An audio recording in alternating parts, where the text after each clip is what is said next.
Welcome back to my discussion on deferred taxes.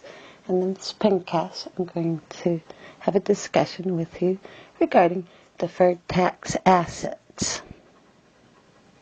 My goal is to examine the accounting for a deferred tax asset. Notice I abbreviated that over a 3-year period, looking at the calculation of both the journal entry and the amount of the entry. I'm going to be tight on room, so I'm going to write crunched up on this one. Let me give you some facts, and then we'll solve the problem using those.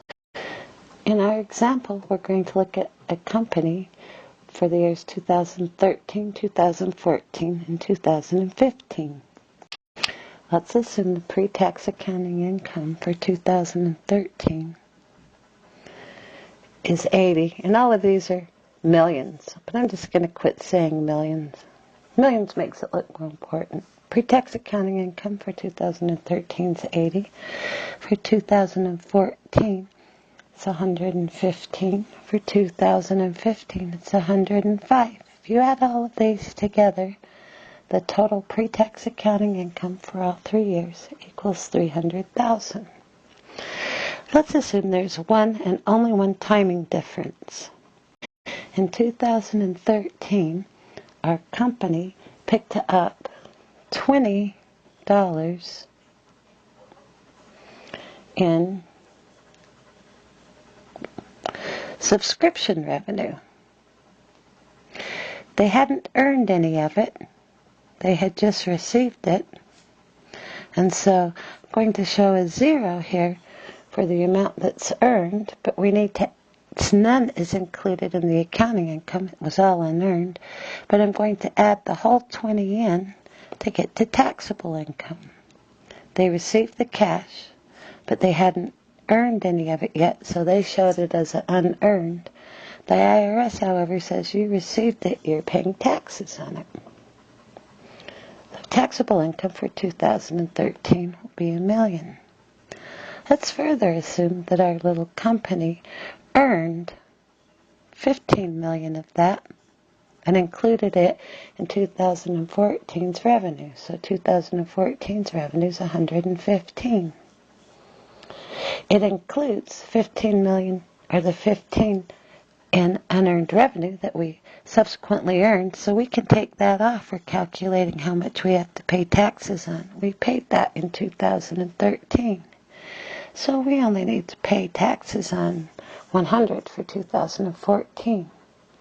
In 2015, our little company earned the other $5 million of that unearned revenue.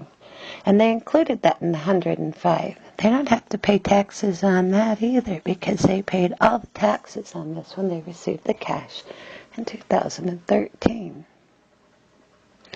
Now let's look at totals.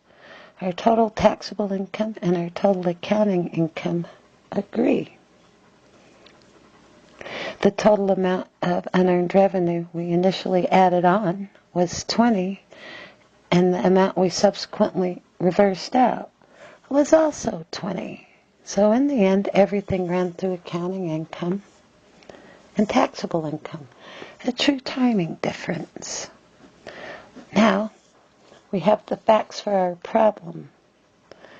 Briefly stated, in 2013 we picked up $20 million of unearned revenue, and we earned 15 of it in 2014 and 5 in 2015. We need to show the accounting for that. We've also been given pre-tax accounting income to help make the journal entries. The first step would be, of course, to calculate a reconciliation for 2013. Should never attempt to start a journal entry for deferred taxes until you've recognized accounting income with taxable income. From our example, pre-tax accounting income is 80. We add on some subscription revenue because we received the cash even though we haven't earned it. So our taxable income will be 100, just like we did above. This is for 2013, and that's the year we're currently working on. we know that that will reverse. Some in 2014, 15, as a matter of fact, and some in 2015, the remaining 5. The total deferred tax asset that's going to exist for 2013 will be the sum of these two reversals, or 20. So in my reconciliation, notice so far I have everything pre-tax. Now let's hit it with the tax rate. The tax rate is 40%. So our taxable income's 100 times 40%. Our taxes payable needs to be 40. We have a deferred tax asset in the form of an unearned revenue, or we have a deferred tax asset generating unearned revenue on our books in the amount that will reverse in 14 and 15 of 20. Let's hit that with a tax rate of 40%, and you can see that we desire to offset 8 from that. So our ending balance needs to be 8. Our beginning balance, because this is our first year in business, will be 0. So our journal entry for this period will be a deferred tax asset of 8. Let's make our journal entry. Tax expense will be the plug. Deferred tax asset needs a balance of 8. And taxes payable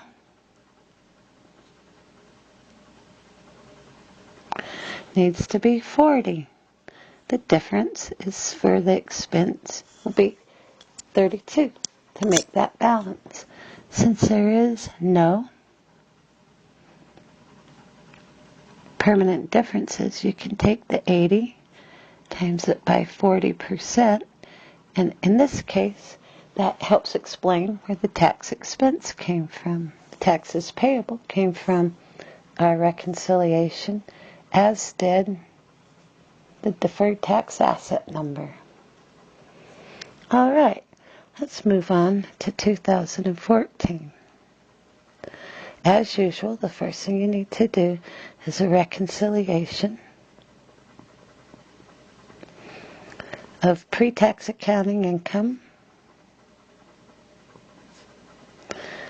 to taxable income. We only have one difference, and it's that subscription revenue sitting in an unearned account.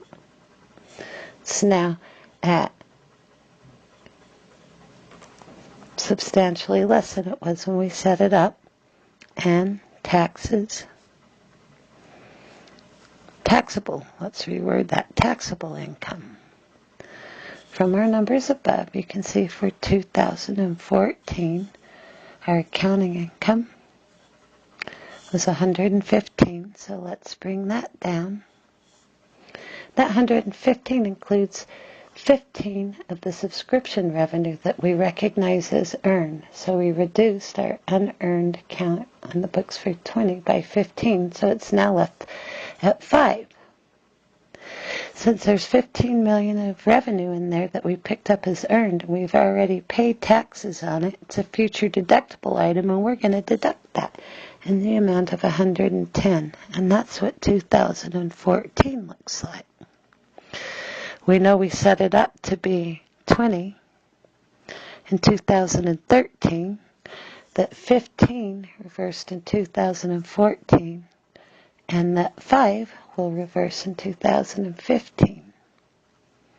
At the end of this year, our deferred tax asset amount will need to have just the amount that still needs to reverse after this year's over, which will be the 5 million.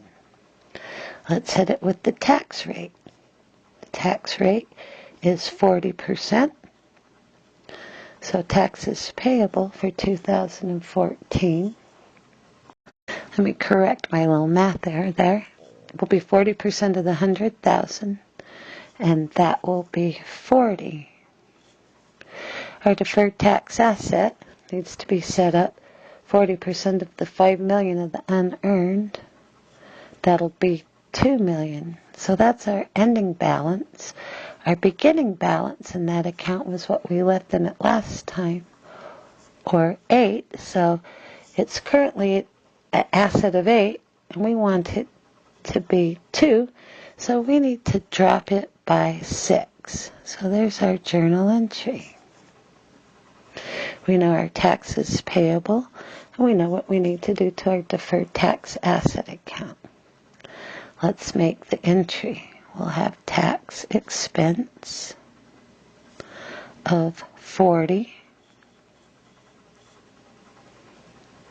That's all messed up, isn't it? We don't know what tax expense is yet. We know what taxes payable is. Taxes payable, sorry about that, is our 40. We're probably going, whoa, wait a minute. We need to drop our deferred tax asset by 6, and tax expense is going to be 46. If you take the 115 and times it by 40%, our accounting income, you'll see that that in fact is 46. What's happened to our deferred tax asset account now? Well, let's take a peek at it.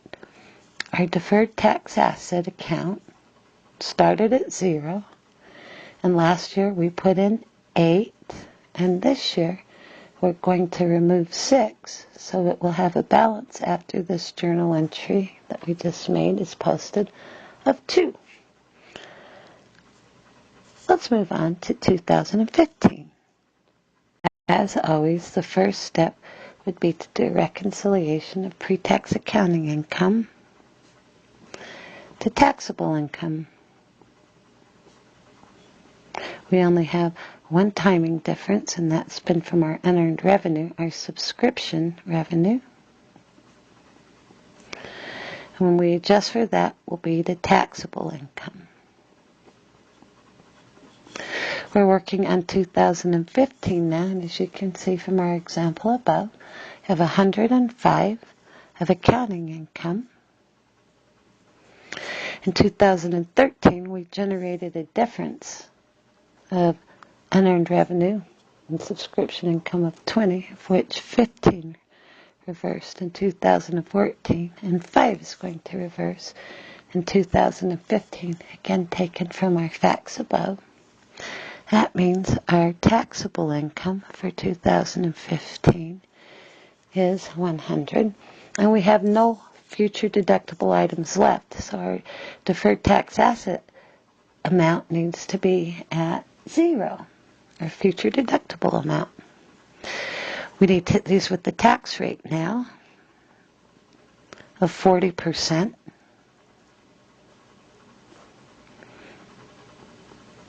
%40 of 100 is 40. 40% of 0 is 0. We need to set up a taxes payable of 40, and we need no deferred tax assets set up. It currently has an ending balance of 2, so our ending desired balance is 0, but our beginning balance is 2. And we need to get that down to 0. So what we need to do is subtract 2 from it, and that will be our journal entry. Let's lay that out. We'll have a tax expense amount. We'll be dropping our deferred tax asset, and we'll have a tax payable amount. Our deferred tax asset's going to drop by 2. Our taxes payable is 40, so our tax expense is going to be the sum of those two, or 42. If you take 105, our accounting income by 40%, you'll see that that ties because there are no permanent differences. Whereas our little deferred tax asset account ended up. It started at 0, we put in 8, then we took out 6 last year, and then this year we took out 2, so our deferred tax asset has gone to 0, which is good because we have recognized all of the subscription revenue by 2015. In this example, you got to see a deferred tax asset subscription for unearned subscription revenue come into existence. In 2013, it originated. In 2014, it reversed out. And in 2015, it reversed out. Now it's completely gone. That completes my example on deferred tax asset. Hopefully that helps you understand the accounting